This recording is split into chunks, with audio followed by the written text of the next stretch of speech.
Assalamualaikum warahmatullahi wabarakatuh. Perkenalkan, saya Abdul Sani Ramdhani, salah satu tenaga pengajar di SMP Negeri 5 Bandung, Jawa Barat.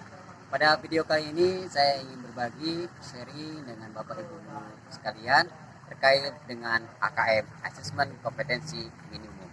Bagi Bapak Ibu guru yang belum bergabung, silakan berkunjung di portal gtk.belajar.kemendikbud.co.id. Untuk bisa masuk ke situ tentu harus memiliki SIM PKB terlebih dahulu. Silakan bisa menyimak terkait dengan AKM pada video kali ini dengan seksama. Selamat menyimak. Berbicara tentang AKM, Asesmen Kompetensi Minimum, tentu kita harus memahami dan mengetahui terlebih dahulu apa sih tujuan dari AKM itu sendiri. Yang pertama, tujuannya adalah untuk menguji kemampuan siswa pada literasi dan numerasi.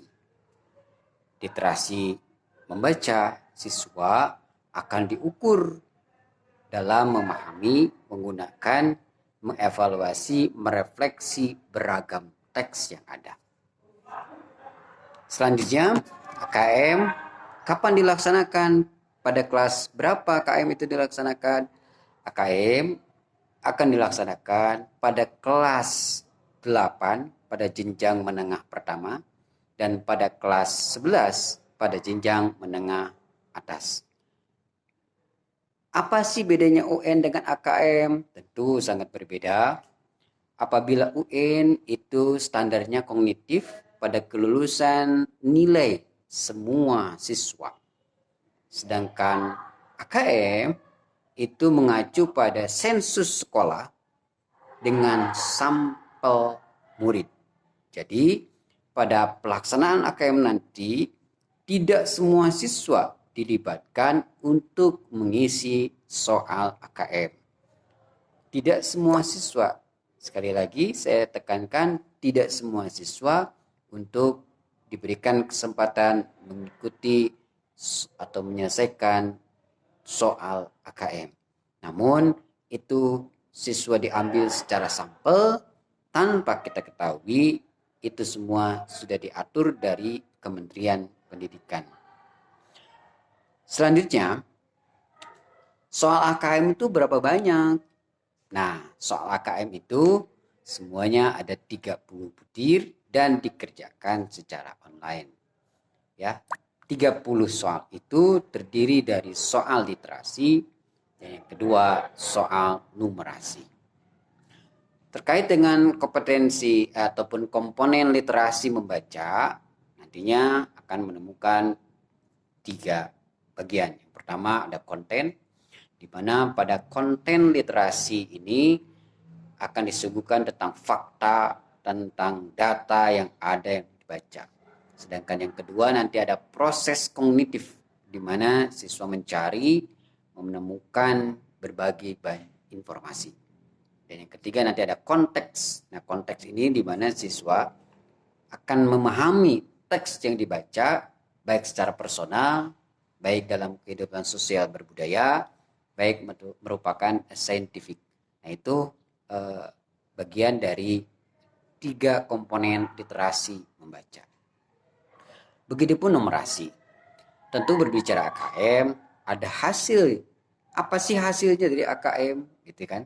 Nah, hasil dari AKM adalah 1, nanti ada 4. Ada 4 bagian. Yang pertama, ada yang perlu diintervensi khusus.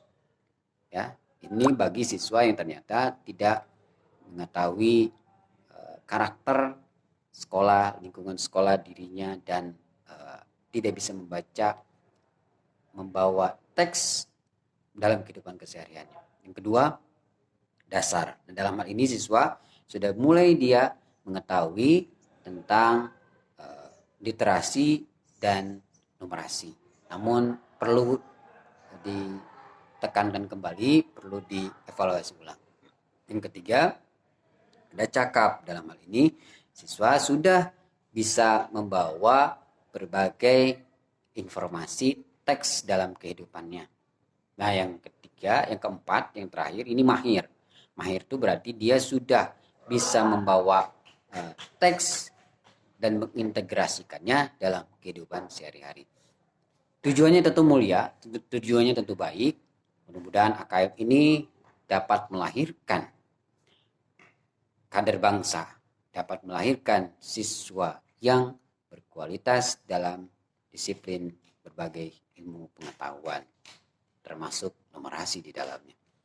Demikian dari saya, mudah-mudahan video singkat ini dapat menjadi bekal pertama, dan untuk selanjutnya Bapak Ibu Guru dapat menggali dan terlibat aktif di portal Belajar Kemendikbud. Belajar guru pembelajar, belajar membuat kita menjadi memahami dan dapat mengkontekstualisasi pengetahuan dalam kehidupan keseharian kita. Terima kasih. Mohon maaf apabila ada kesalahan. Hadanallahu wa iyyakum ajmain. Assalamualaikum warahmatullahi wabarakatuh. Salam belajar, salam sehat selalu.